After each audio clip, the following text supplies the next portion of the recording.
Welcome to an Imperfect Leader, the Superintendents and Leadership Podcast. Hello, Jamie. Hello, Peter. How was that? That was really good. You do the long hello. It's true. I'm just excited to see you. There's anticipation before you come on because it says connecting to audio. So I'm just so excited. That's good stuff. Yeah. Daniel Sobel is our guest this week.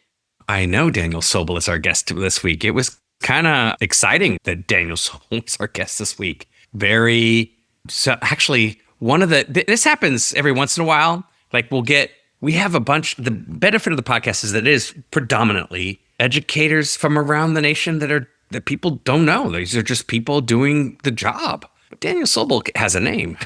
Yeah, and I must admit, he's internationally known in terms of the work that he does to guide entire nations. I talked to him last week, just in a conversation, and he's guiding the entire country of Iraq. It's work around gifted and talented and with a real effort in terms of keeping its gifted and talented students either connected to their home in terms of their country. And so I didn't really know him. And so in our conversation, I just talked to him. I think that we should do with anybody who's that big in any field. They're just people. So just talk to him. Exactly. And it turns out he also thinks of himself as just a person. I love what he's just like, I just wear sweatpants. I wear shorts and t-shirts. Wear a t-shirt right now. Shorts and t-shirts every day. And I'm like, I can relate. Yeah. He's the Adam Sandler of inclusion education. Maybe. Yeah. Yeah, I found it. I really loved it. And I wondered, I have a good question, but I wonder whether it should go at the front end or the back end. I mean, as both that I started in special ed and then later on I had children and now have a child with special needs of my own.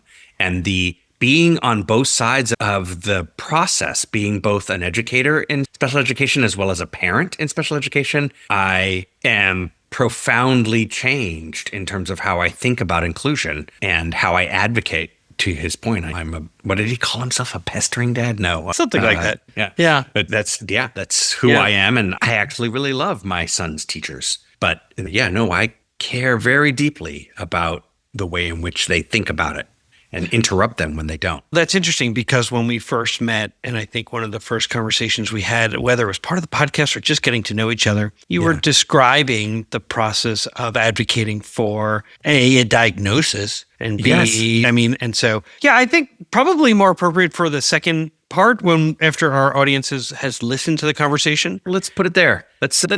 Honestly, he is very well connected. You even say at some point during the interview, that's kind of all the countries, just saying. It's almost all of them.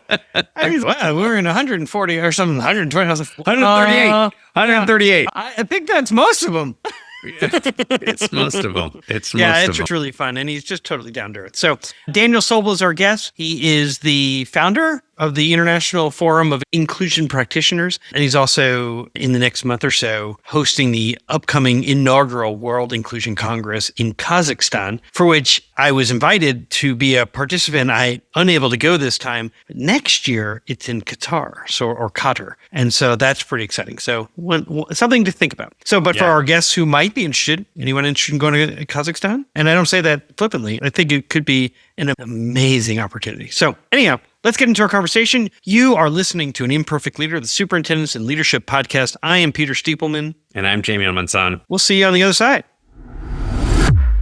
Hello, everybody. My name is Zach Taylor. I'm the Executive Director at the Center for Transforming Education. And I'm Peter Stiepelman, a former superintendent from the Midwest and the host of an Imperfect Leader, the Superintendents and Leadership Podcast. And listen, we call it an Imperfect Leader because one of the things that we do know in leadership is that we get into these positions and then there's sort of this expectation that we're going to be perfect. And that's just not the case. And what we're seeking all the time is an opportunity to come together with others who are doing very similar work and learn from each other, share our stories, share our successes, and also try to figure out how to solve some of our problems. And so Zach and I have created Talk Soup is what we're affectionately calling it, SUPT, right? In terms of superintendents, coming together, learning together, and also having fun together.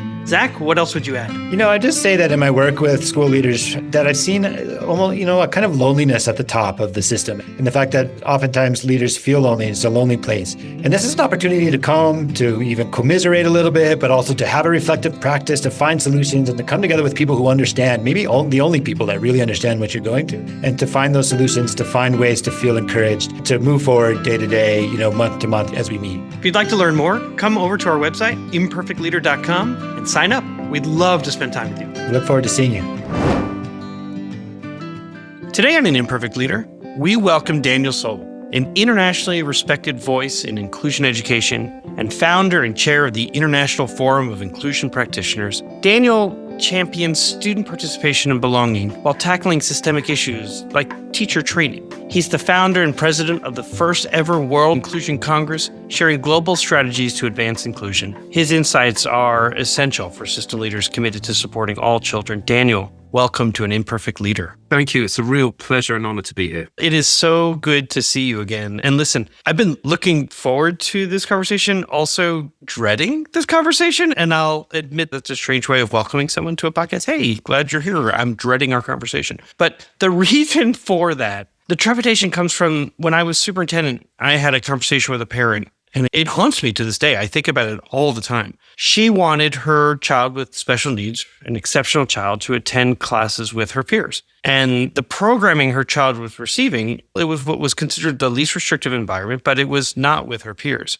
And without getting too far into it, I can remember the parent repeating to me that what my district said about me, that I was a parent of 3 witty children endlessly endeavoring to outsmart their parents. And she looked at me and said, how could you possibly understand what I'm asking for? You'll never understand. And in everything I've read about you, Daniel, your perspective emphasizes that the goal for every child is maximizing a child's participation, their engagement, and a sense of belonging within the classroom. And removing children for interventions can undermine this. So that was a long way of asking this question. So my apologies, but for those who are watching, Daniel did continue to stick with me, so I appreciate it. How can district leadership, how can they encourage that shift of thinking across their schools, prioritizing support models that build student confidence and independence within the general education setting over those that rely heavily on pulling students out, even when they're using evidence-based practices?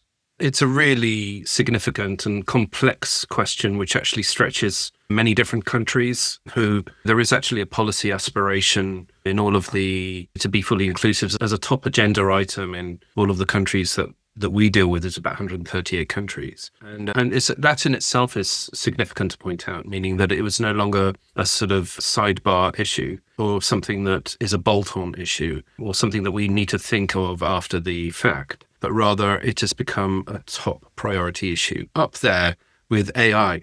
Those two issues are pretty much the top sort of global education issues. So in some ways, inclusion has been very successful. It's kind of crept its way up the ladder from slowly but surely from the 1970s in sort of quirky, eccentric ways, and has gone via calling children different labels and legalistic demands and confrontations between parents and funding bodies and schools, and it's complicated. It feels to me that evolution journey is only halfway there. We're not quite there yet. And there is a number of sticking points which recur in most education settings, which is that inclusion in general, and by inclusion, every country has its own definitions of what it means. But broadly, I'm interested in the broadest sense, as long as it doesn't touch into the sort of the political, so that the big sort of mountains of concern are the amount of time that it can sap from teachers who are already overwhelmed, the amount of money that it can take from the very limited pot of money that school leaders already have to play with, and also the stress levels that dealing with certain complex issues and complex cases can deal with. Confrontations with parents, for example. And that, of course, in America and in England, to some extent Australia, but less so in other countries, there is a sort of litigious, legalistic element to it as well. So all of those mountains are significant. There are very few things that you can do to foul swoop, just try and sort out all of those in one simple answer. But I think there are a handful which are worth thinking about. Number one is upskilling teachers. So in my understanding of how schools work and in the 100 papers that I've published, and my team and I have worked with about 10,000 schools. It seems like the number one thing above and beyond all others is upskilling teachers to be able to meet the needs of all children in the classroom. Now, there's a slightly controversial issue here because you have teachers who are supposedly already qualified teachers, right? And now how are we going to upskill them? How are we going to do that? When have we got time to do that? Who's got the money to do that? And how dare you ask them to learn more things? They're already professional teachers, and this is the way we've always done things. And so actually, it's not as easy as it sounds. And we've got a global inclusive teaching initiative, which is in about 80 different countries at the moment. And we've had to overcome quite a lot of these kind of questions and these sorts of barriers. But upskilling teachers will solve 95% of all issues. So well, think about this for a minute. You could spend a lot of money on a child's education, with interventions and with additional support, staffing, etc. Or you can spend 5% of that amount of money upskilling the teacher and supporting the teacher, and you would have a 95% efficacy rate. Now, that is a significantly different way of thinking about things. I personally feel quite strongly that the educational training programs in universities and colleges are not preparing teachers well enough. Yeah, I mean, I can tell you, I took one class, right? Somebody came in and said, let me tell you about special education. Here's what IDEA means in the United States in terms of federal protections for children. Here's what an IEP might look like. And you're going to have children who have significant needs. And don't worry, they'll get the sort of goals and program that they'll need. There was no sort of, I mean, you're talking about upskilling. There was very little skilling in terms of just even being prepared. We were being prepared to be general practitioners. And and I don't think you're suggesting, I'm putting in using as a medical model, we were general practitioners, and you're not suggesting that we all become cardiologists now. What you are, I think, suggesting is there are some skills and learning that you can receive to be able to be better supportive of children who have specific goals that may not require being pulled out to go to a specialist. Is that fair? That is such a good way of putting it. I used to use the engineering model, even though I know nothing about engineering. But it's like, if you've trained as a chemical engineer and then somebody says, build this bridge, and you're like... But you're an engineer. Yeah. And I don't think any other profession would tolerate this. And in some ways, I'm a strong advocate. I mean, I'm a very strong advocate for the well-being of teachers, and that I think as long as inclusion represents teachers having to do yet more, then it simply won't... Right. And so many teachers, as today, it's never been harder to be a teacher. And that one of the first things you hear is, I don't know what to do. What do you want me to do? I've already have 30, 40 other pupils in my classroom. And now you want me to do this? And I mean, there are models that can support where a special education teacher or a coach who enters the classroom and they co-teach. And the teacher learns, and then there's maybe a gradual release of responsibility as opposed to always being there to be, oh, I don't work with you, that person works. No, we're going to do this together, and then I'll pull away and go work with somebody else as now you've got the skills you need. That's sort of real-time, just-in-time professional learning. Yeah, I mean, there's so many different, I mean, the Global Inclusive Teaching Initiative, which I mentioned, the book, which I produced about the inclusive classroom. These are simple methods. Some people prefer a book, some people prefer in-person work, some people are training, but the way that you described it as being, we were all general practitioners, and why do you need me to be a cardiologist or a surgeon now? Whereas actually what we need to do is slightly, and it is slightly, readjust what being a general practitioner really looks like. And it cannot be that we're asking a general practitioner to do yet more. It just has to be not quite this, it's more like that. And therein lies the solution to pretty much all inclusion stuff. And as it's just acknowledging, it's not quite as simple as all of that, and it quite requires some sort of planning, sophistication. One of the biggest issues, for example, not just I'm sure this is true all over the world, and you can tell me more about America because I don't know so much about the States. There's a concept a phrase that I've invented called initiative-itis, where you ask teachers to do something, or you want to do another initiative in a school, and there's sort of the lift of the eyes and, oh, here we go again, yet another thing to do. Yes, we often refer to it as initiative fatigue, although I do initiative-itis so if you coined it, we'll make sure that it's trademarked here, or at least make sure everyone knows that. But that's true, right? I mean, it's, you want me to do what? And now you know what? I'll just wait for you to leave because you're only going to be the leader here for a little bit. And then I'll wait for the next person to come before I try something new. Getting back to your question, which is a brilliant one, it really captures a lot of the issue, a lot of the problem about this parent. So we have a parent who has a certain, let's say, demand. I mean, this is another thing, is that in many countries, the hardest issue for senior leaders to deal with is the confrontation with angry, demanding parents. Now, I'm a sort of angry, demanding parent myself, but I mean, I can really relate to it. I've had it. I've been on the front line for years with that. As far as I'm aware, there is hardly any training available for teachers or for senior leaders in how to manage those sorts of conversations. And understandably, parents who have children who have additional needs have spent their entire life trying to campaign and having to argue and having to push. And of course, you have sometimes the exact opposite, parents who just simply themselves have their own different types of needs, mental health issues. And this is all in the mix. And somehow they're not quite pushing enough as a parent that you bear witness to. But as school leaders, we don't have the training for that. I put a chapter in one of my books about it. I'm not plugging it, but one of the things I found when I wrote that chapter was there's hardly any references. There's hardly any meaningful training programs out there. I mean, I'm sure there are, by the way, in America, possibly, lots of opportunities for different sort of things. But this is a major issue. And we cannot ignore these two massive topics of initiative-itis, or initiative fatigue, as you describe it, and dealing with parents. Just to deal with inclusion in isolation is actually where a lot of the problems have emerged from, because they're not really considering what implementation looks like, what the realities look like. So this is the other second piece, which I would say, apart from upskilling teachers, is about really considering the realities of implementation. I wish I had your book when I had that meeting with a parent. I was responsible for 19,000 children. And so by the time it gets to my level, this is a parent, as you just described, is probably exhausted of having to advocate and fight for what she really believed was going to be the right path for her child. And I was basically the last step, and I was somewhat speechless. Yes, what she said was, I mean, I don't think she intended to hurt me or to insult me. I think what she was trying to do, if I could sift through and look for a golden nugget there, was that she was trying to say, I'm exhausted. I want the best for my child.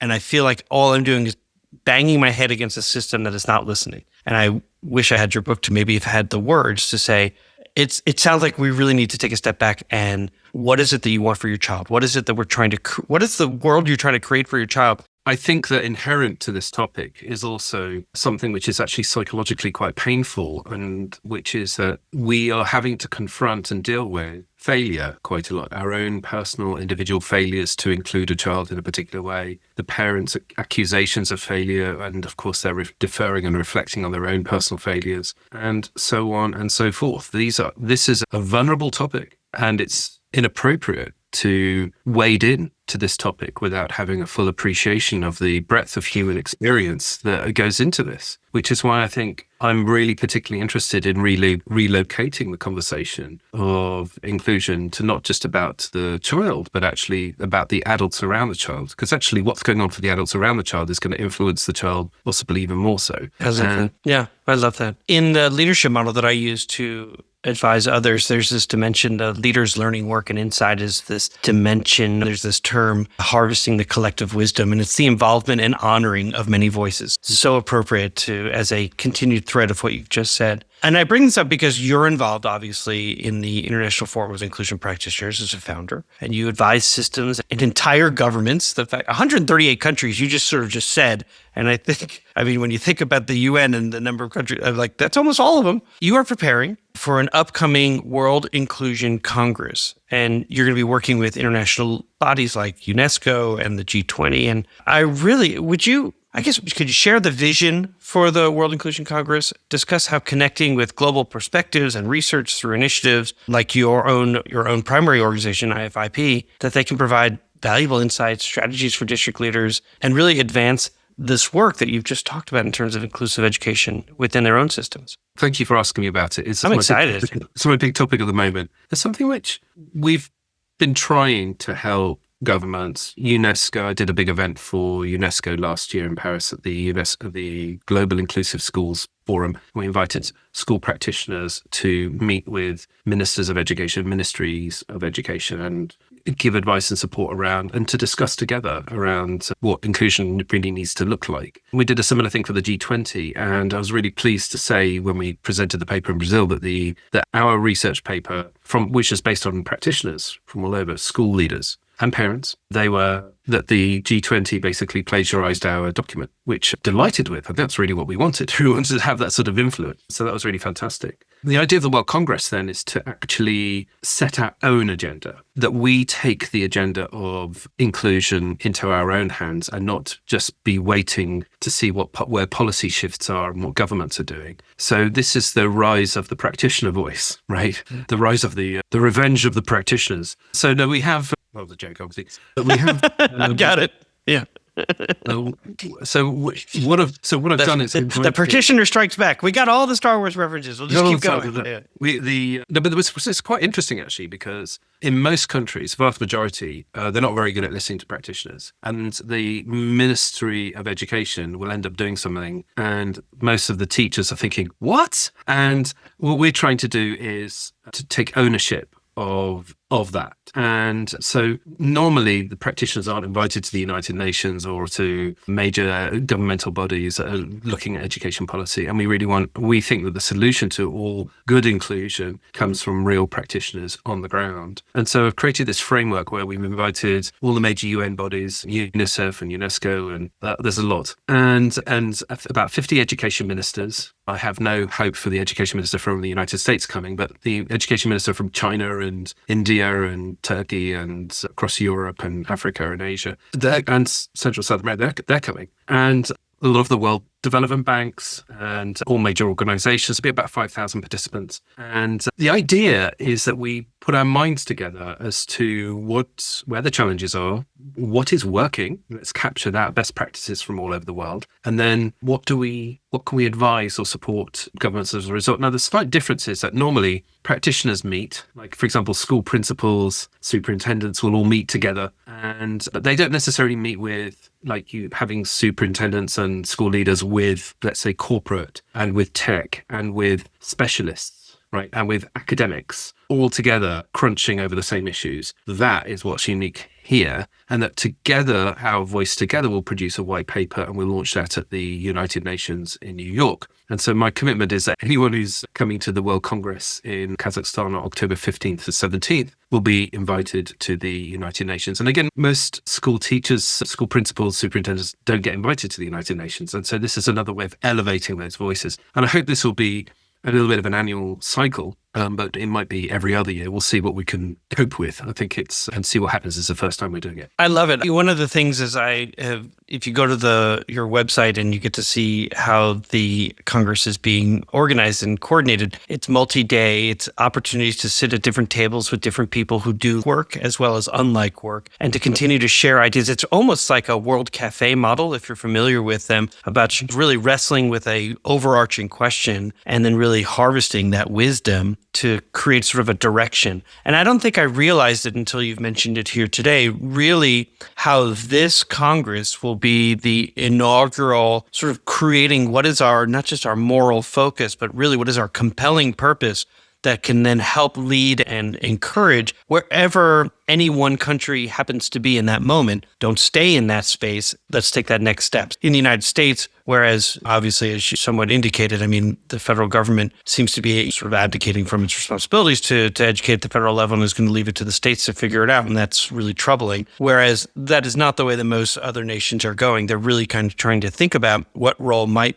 a central government be able to support and advocate for children who, even in some countries, so you and I have talked offline where I do some work in Peru and I've done some work in Papua New Guinea. And in both those situations, children with exceptional needs or special needs are typically stay home. Parents don't send them to school because schools are not totally sure how to support and educate, and parents don't want to be a burden on the school. Whereas that maybe their next step is, how does the World Inclusion Congress really advocate for this is not a burden on the system? This is exactly what the system has been built for, is to educate all children and meet them where they are and then help them get to that next step.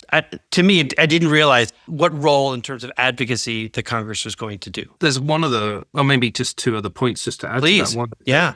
I think that the future of inclusion needs to be cross-sector and cross-national. So you have, for example, I mentioned the idea of tech, right? But actually tech doesn't do well with specialists, doing well with practitioners and academics. What happens with a school is you receive the options available rather than necessarily being weighed in knee deep in the actual discussions about the development of those options. And certainly when it comes to things like inclusion, what you tend to get is the evolution of industry and companies supporting things where there are gaps, which is great, but it isn't necessarily helpful if you can't afford it. And actually what we need to do is to bring lots of different stakeholders together. I said to the education minister of Indonesia, I said, for example, if you were to train all of the education psychologists that you need for your country, it's going to cost you $1.7 billion and it will take you 7 to 12 years. And most of those will end up leaving and working somewhere that's going to pay them properly. And I said, that is not a solution that's doable for your country. And that is true for most countries. I'm not sure if that's true of the States, but that's certainly true of the vast majority of countries. So we're going to have to come up with a different solution. There will never be enough speech and language therapists, occupational health, and so on and so forth along this trajectory. So therefore, we need to use cross-sectorial and cross-national thinking. That's the first thing.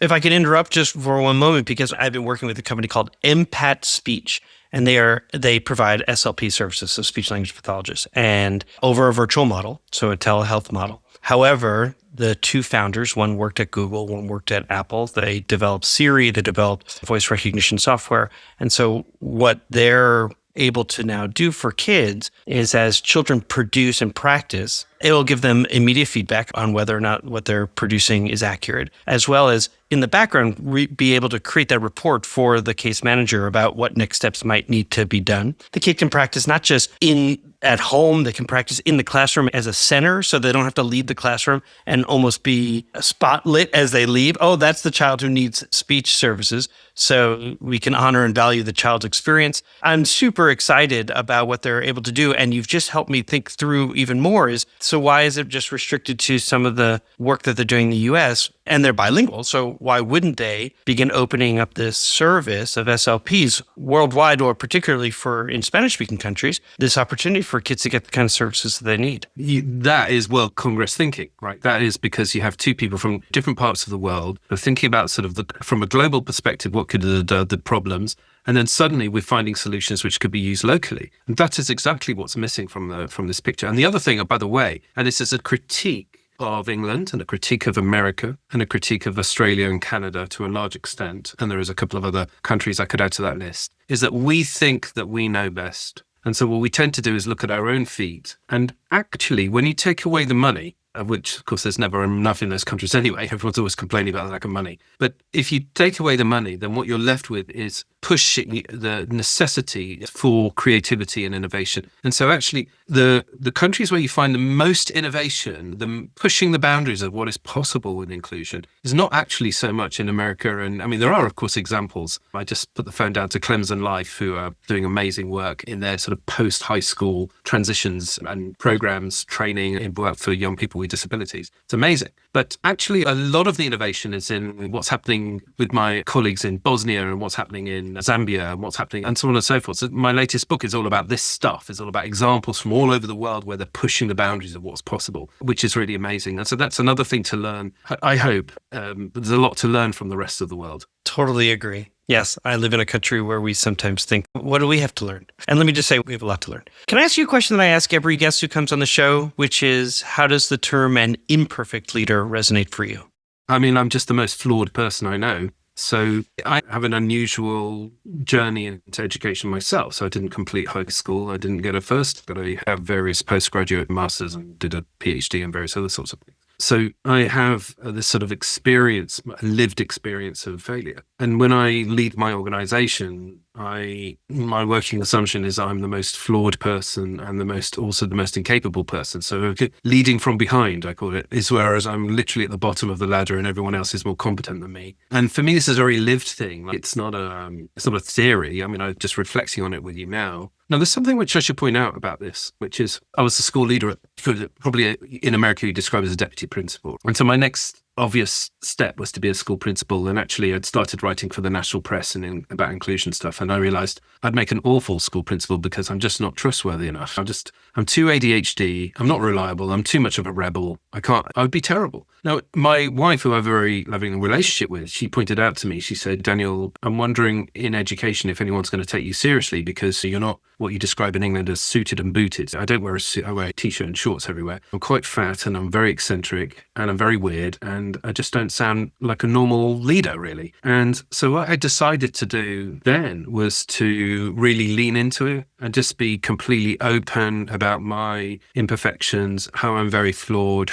and what I found was that people react as if that's disarmingly real and refreshing and honest and open. And so, for example, whenever I give talks, I'm very brutally honest about my own failures and who I am. And it's a real case of take it or leave it. This is who I am. I'm not going to pretend. And whether I'm speaking to a student or I'm speaking to lords in the House of Lords here, I'm just trying to be me. And in some ways, people feel that gives them permission to be them. And I find that really kind of works really well. It has worked really well to my favor.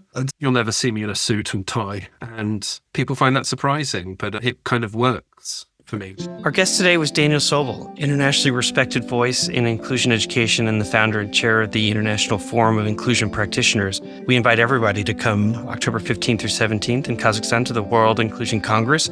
You can find it online at www.ifip.group. Daniel, I wrote some words down as you were talking, and first was, from the very beginning, aspirational. And then you said the word rebel, which is something that I totally see you as a rebel.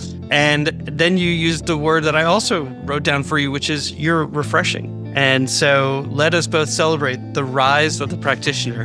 And truly, I just want to thank you so much for your time. This has been a real joy. Thank you. Likewise. Hey, district leaders, I know you already know this. In schools worldwide, cell phones are posing real challenges on student engagement and mental well-being, and I want you to meet Yonder, a proud sponsor of an Imperfect leader. And let me share this story from a visit I made to some schools in Silicon Valley. I asked some kids what they liked about Yonder, and after some funny looks, they shared that actually, with Yonder, teachers don't have to battle with them over phones anymore. In fact, one kid said to me he didn't have to worry anymore about his parents texting him in class, and the kid next to him sort of shoved him and goes, "Texting? My mom used to FaceTime me in class." I want to introduce you to a support system that increases teaching and learning. I want you to discover why 1 million students choose Yonder daily. Minimize distractions, maximize learning potential. To learn more, go to overyonder.com. YONDR. All right, we're back. So enjoyed talking to him. I'm always like, I hope you enjoyed it. Well, I know you did. I did. I mean, I think we say that aloud and to the listeners, and I'm hoping the listeners liked it. But in some ways, it's probably good enough. There were so many takeaways, and in some cases, different from others. There's like a steady theme that runs through so many different leaders that we talk to. Yeah. And in this case, some new themes emerged and really sort of spoke to me in terms of like teacher preparedness and stuff like that.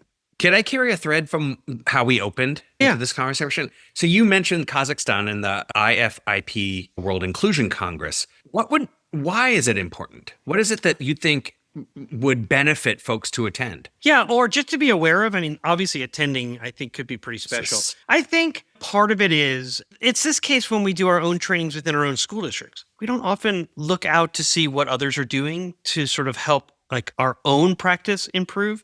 And so to take that to this next level of like the way that we understand educational systems within the United States, and then taking a step back and understanding how other countries are approaching similar issues. And so one of the things I thought was kind of interesting is that he says specifically like that the Congress aims to set our own agenda. And then we take that agenda of inclusion into our own hands. And not just wait to see what policy shifts occur, what people who have nothing to do with education, what conclusions they draw and then like push policy, but rather allowing the practitioners to sort of guide and dictate or at least inform practice. And I thought like, for me, I went, oh, yeah, we should be doing that locally, regionally, nationally. And he's saying, and how about internationally, where we then come together and say, this is what we believe, because children are children. And in some cases, children who have disabilities, who have exceptionalities, who have needs that can't be met according to the whole spectrum of need, I'm not just talking about children who struggle, that there are,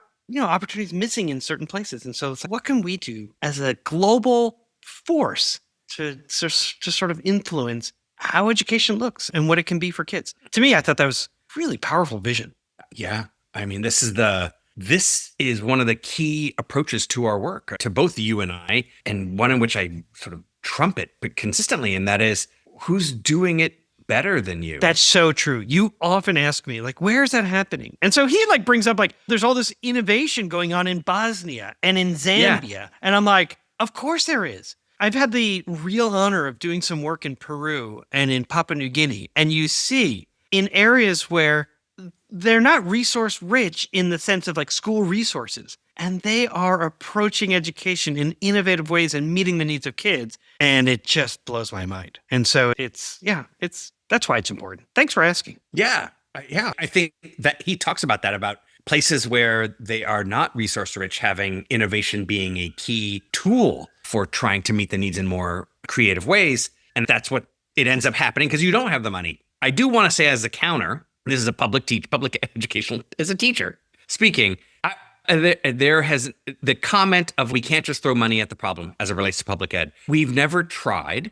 And so I think attempting it wouldn't be such a bad thing. Let's try throwing gobs of money at the quote unquote problem of public ed and see what happens. My guess is we've got some practitioners that will get some things right. I agree with you. Here's what I would say in terms of money being allocated. Historically, I would say that a lot of money has been allocated. The problem is that it is restricted. So they tell you how it can be spent, and you're going, that's not what I need. What I actually need is this. But You're not actually giving me the funds and the resources to do it. You've told me I need this. You don't know what I need. Are you working here? Are you talking to the families? No. Can I make a connection to literally one of my favorite leaders? That TED Talks, if you just want to see his initial TED Talk, it's, I think, one of the best ever. And it's a man named Ernesto Cerroli, and he did a TED Talk about listening. And his entire focus, he has a thing called enterprise facilitation, which the entire approach, this is about supporting entrepreneurial people in multiple countries around the world. And his entire approach is, why don't we just listen to them? That's the entire thing. When he said, I come in, we've got zero infrastructure, my favorite, zero plan, because I don't need it. They have a plan. I just have to listen. And then all I have to do is figure out how to connect them to the resources that they're asking for. That's great connection. I love it. And that's our approach. That's APC. That's my organization's approach.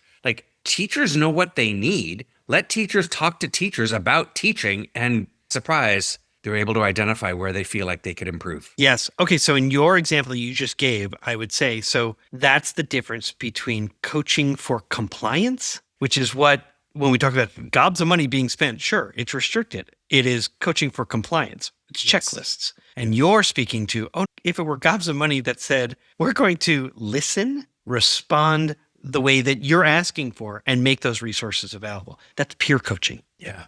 I highly recommend this TED Talk only because, and my friends and colleagues will know that I talk about him. I think he's hilarious. I think he's just an amazing leader that basically says, listen. And that takes me to one other part of this interview with Daniel Sobel, and that he talks about 100 papers that he's published and his team that he's worked with 10,000 schools.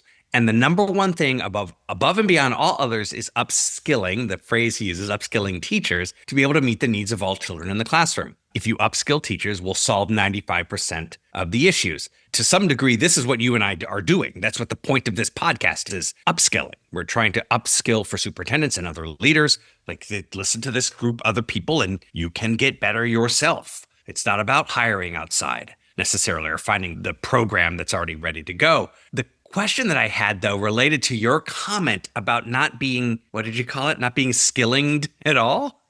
Or not getting enough skill? I just said, you're talking about upskilling, and I haven't even been skilled. I wasn't even skilled. It wasn't about sort of continued learning and continued development. I hadn't even gotten the basic understanding of how to meet the many needs that were going to be in my classroom. So if you could change one thing about education training and any preparing that we are required to do, whether it be university-based or certification processes, et cetera. But you could change one thing that you think would give more skill to educators. What would you change? I love it.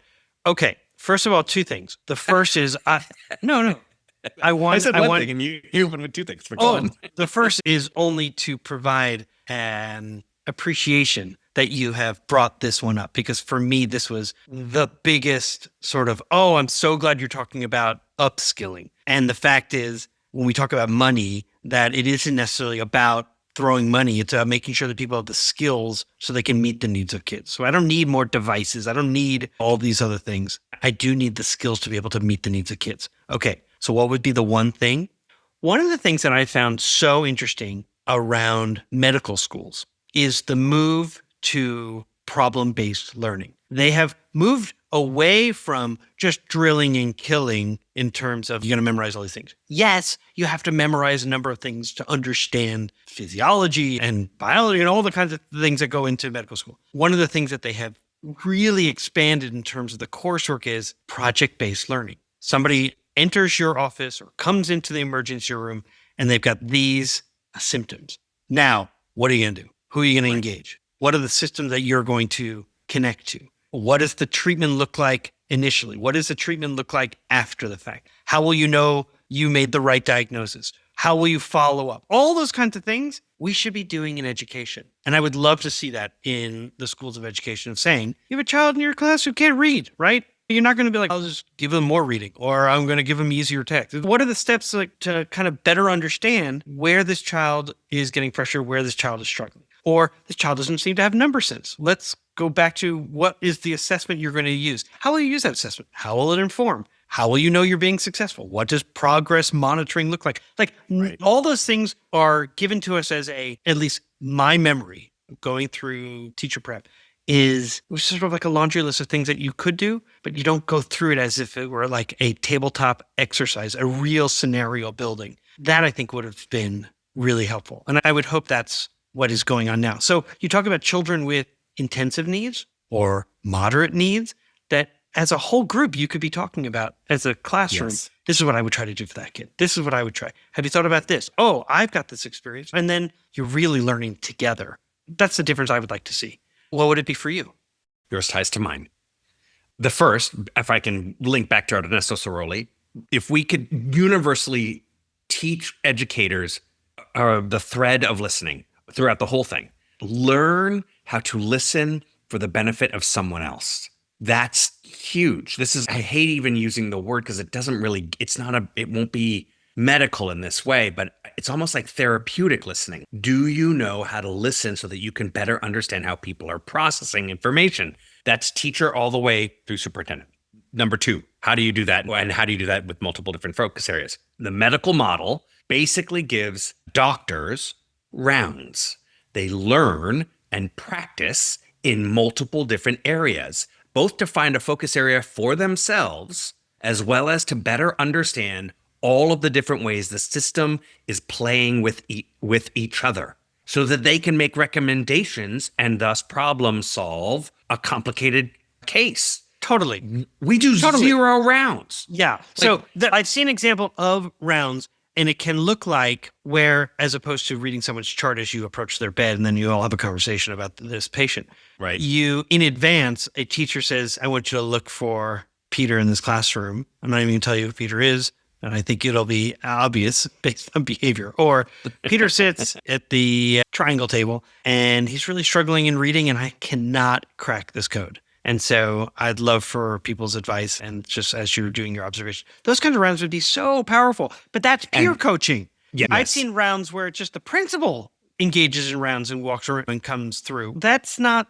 we do want the principal to be sort of the lead teacher. Absolutely. And it's even more powerful when you do it as peer coaching, peer learning, peer support, giving your colleagues the opportunity to engage with you. They're in it every day. I'm saying I'm all for this. Those are practical steps that are actually, I would say, though I'm going to call them small steps, they're still really hard to do. No, I'm talking about an overhaul. I'm talking about that you decide you want to be an educator, you must teach multiple grade levels in elementary, middle school, and secondary before deciding where you're going to go. Oh, interesting. I would say that some education programs, like the sophomore year, they do go to multiple, like they have to do observations and they go to different grade levels to observe. And then their junior year, for which they do their no, they don't do their student teaching. They have to spend a certain amount of time at K2 and a certain amount of time at 3-5.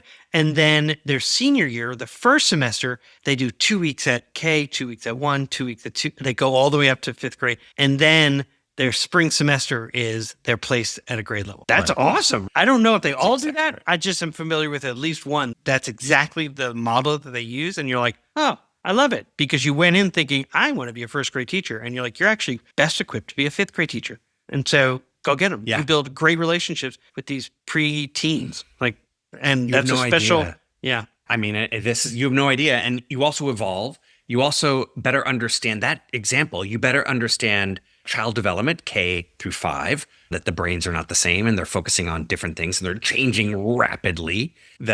You better understand vertical alignment as it relates to curriculum and where there are holes. It's amazing. The reason why I want to do a secondary to elementary is that, my gosh, that gap between the secondary experience and the elementary experience is it's massive. Yeah. A canyon. Yeah. It would be a great use of if you did I don't know how they would do this, but I don't have to worry about the logistics at the moment. Let's just talk about dreaming. If you had high school teachers, one of their professional development days is different from elementary because elementary is going to be in session and they come and spend a morning or an afternoon in an elementary classroom. They could learn so much around classroom management and community and support and to see kids at their different, and then flip it. Have elementary folks go spend some time in middle school and high school classrooms to see these masters of content and the way that they have to organize and teach their units of study. I think they would really value each other's experiences and maybe there would be less blame about things. And this is me and you who have similar experiences. So much overlap. And we're brainstorming like, that's interesting. Well, that makes me think of this or that makes me think of that. So if we end with Daniel and his approach, what would a World Congress brainstorm around this? What would they come up with that you and I aren't even, it's not even in our brain. That's the whole purpose. The purpose is to bring If I were Daniel, I might be saying that's exactly why you need to come. I can't tell you what they're going to come up with because they haven't done it yet. And what's going to be marvelous over these many days, and he's planning to do something at the end of this school year in New York at the UN. So if that happens, we'll keep everyone informed. And to continue the conversation and to almost do a handoff to the delegation and representatives from Qatar, and have conversations around what they've talked about, what they've learned, and then keep that conversation going. So I don't know, but I believe there's so much to learn from each other to make this world just a little bit smaller. And in the absence of real leadership in this nation and even abroad, we as educators have always led the way in building bridges and better understanding others. And so why shouldn't it be us? Why shouldn't we be the ones leading the way? I love it. I love it too. Let's land there. You've been listening to An Imperfect Leader, the Superintendents and Leadership Podcast. I'm Peter Stiepelman. And I'm Jamie Amansan. And before we say that we'll see you next week, hey, listen, if you want to put a comment in there about what you think they should be talking about at the World Inclusion Congress, put it in there. Give us 5 stars and then give us a tip. There's the thing. That's there's the rub. Please put any comment you want. Add your ideas. Sure. 5 stars would be great. All right, Jamie, I'll see you next week. Yeah, take care. Music for An Imperfect Leader was written and arranged by Ian Varley. Sam Falbo created our artwork, a wood print-inspired Daruba doll butterfly. Remember, imperfect leadership is not a scarlet letter. It's a badge of honor. It recognizes that serving as a lead learner is about being a vulnerable leader, an empathetic leader, a compassionate leader. We are proud to be imperfect leaders, so join us next time for another episode of An Imperfect Leader, the Superintendents and Leadership Podcast.